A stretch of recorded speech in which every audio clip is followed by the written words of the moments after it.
ఉన్నత చదువులు చదివి మంచి ఉద్యోగాలు చేయాల్సిన యువకులు దురలవాట్లు ఈజీ మనీ కోసం చైన్ స్నాచర్లుగా మారిన ఘటన తిరుపతిలో కలకలానే రేపింది.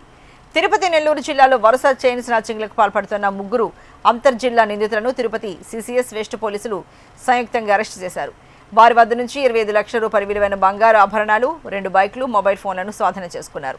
అరెస్ట్ అయిన వారిలో శ్రీలం నాగార్జున రెడ్డి అగ్రికల్చర్ బీఎస్సీ పూర్తి చేయగా, Nalgonda Venkatamurali BCom computers graduate, Lingala దినే విష్ణువర్ధన్ రెడ్డి బీఎస్సీ స్టాటిస్టిక్స్ చదివి బెంగళూరులో సిస్టమ్ ఇంజనీర్గా కూడా పనిచేశాడు.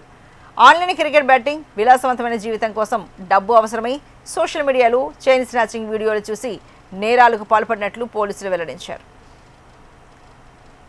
ఈ స్నాచింగ్లు పాల్పడుతున్న ఒక ముఠాను అరెస్ట్ చేయడం జరిగింది ఈరోజు వెస్ట్ సిఐ గారు.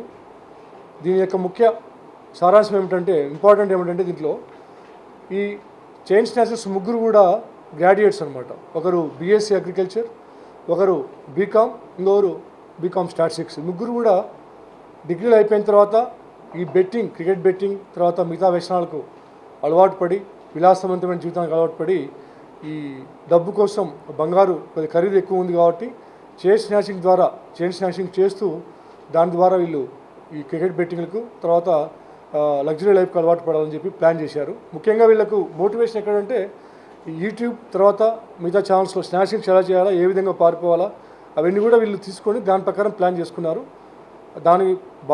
దానిలో భాగంగా తిరుపతిలో వెస్ట్ పోలీస్ స్టేషన్ పరిధిలో ఒక స్నాచింగ్ చేయడం జరిగింది రీసెంట్గా, ఒక 40 days బ్యాక్. అదేవిధంగా ఈస్ట్ పిఎస్ లిమిట్స్లో ఒక స్నాచింగ్ చేశారు ఒక 10 days back.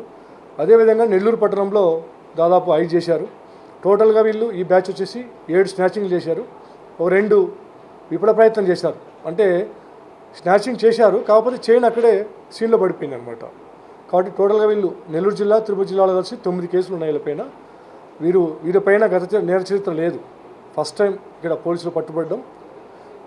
Main cricket betting వీళ్ళు బానిస అయిపోయి ఈ విధంగా ఈ విద్యావంతులు, అధికంగా విద్య ఉన్న వాళ్ళే ఇవన్నీ చేస్తున్నారు.